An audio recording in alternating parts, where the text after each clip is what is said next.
എന്റെ പ്രിയപ്പെട്ട കൂട്ടുകാരെ, നമ്മുടെ രാജ്യത്തിന്റെ ഇന്നലകളിലെ നന്മയുടെ നാമ്പുകൾ നാം എങ്ങോട്ടാണ് വലിച്ചെറിഞ്ഞിരിക്കുന്നത്? നമുക്കെപ്പോഴും നമ്മുടെ സ്വാർത്ഥതയ്ക്കപ്പുറത്തേക്ക് ചിന്തിക്കാൻ കഴിയാത്തൊരവസ്ഥാവിശേഷം രൂപപ്പെട്ടു വരുന്നില്ലേ എന്ന് നല്ലവരായ സഹോദരങ്ങൾ ആലോചിക്കണം.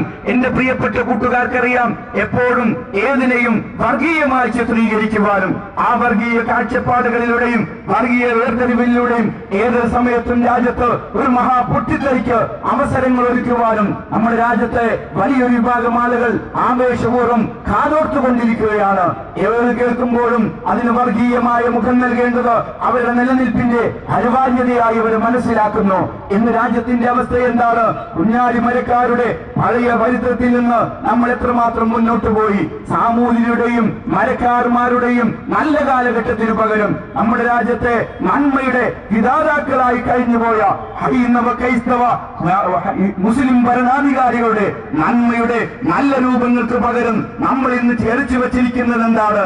മലയാളിക്ക് ഒരു കാര്യം അറിയാം, ഈ രാജ്യത്ത് 100% സ്വാതന്ത്ര്യം നിലനിൽക്കുന്ന ഈ മലയാളക്കരയിൽ നമ്മുടെ രാജ്യത്ത് ജീവിച്ചുകൊണ്ടിരിക്കുന്ന പാവപ്പെട്ട നൂറുകണക്കിന് കുടുംബങ്ങൾ സ്വന്തം വീട്ടിൽ തന്റെ ഉപ്പാപ്പമാരാൽ കൈമാറപ്പെട്ട ഈ രാജ്യത്തിലെ സ്വന്തം വീട്ടിൽ കഴിഞ്ഞ 5 വർഷമായി ജീവിക്കുവാൻ സ്വാതന്ത്ര്യമില്ലാതെ വീട്ടിൽ നിന്ന് ആട്ടിലോടിക്കപ്പെട്ടവരായി ഇറക്കിവിടപ്പെട്ടവരായി നൂറുകണക്കിന് പെൺകുട്ടികൾ മലയാളക്കരയിൽ ഇടതു ഭരിച്ചപ്പോഴും വലതു ഭരിച്ചപ്പോഴും നടുവരിക്കുമ്പോഴും അവശേഷിക്കുന്നുവെന്ന സത്യം മലയാളിയോട് വിളിച്ചു പറയുന്നത് രാജ്യത്തിന്റെ സംസ്കാരത്തെ പൂർണ്ണമായും വലിച്ചെറിയുവാനും വർഗീയതയുടെ പ്രതിരൂപങ്ങളായി മലയാള മനസ്സുകളെ പരിവർത്തിച്ചെടുക്കുവാനും തീർച്ചയായും ഇവിടെ ചില ആളുകൾക്ക് സാധിക്കുന്നുണ്ട്.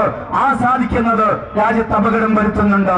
രാഷ്ട്രീയപരമായ വേർതിരിവുകൾ നമ്മുടെ രാജ്യത്ത് സ്ഥിരം കൊലയാളികളെ സൃഷ്ടിച്ചുകൊണ്ടിരിക്കുന്നു. എവിടെ ചെന്നാലും കൈവെട്ടുവാനും കാലുവെട്ടുവാനും തലവെട്ടുവാനും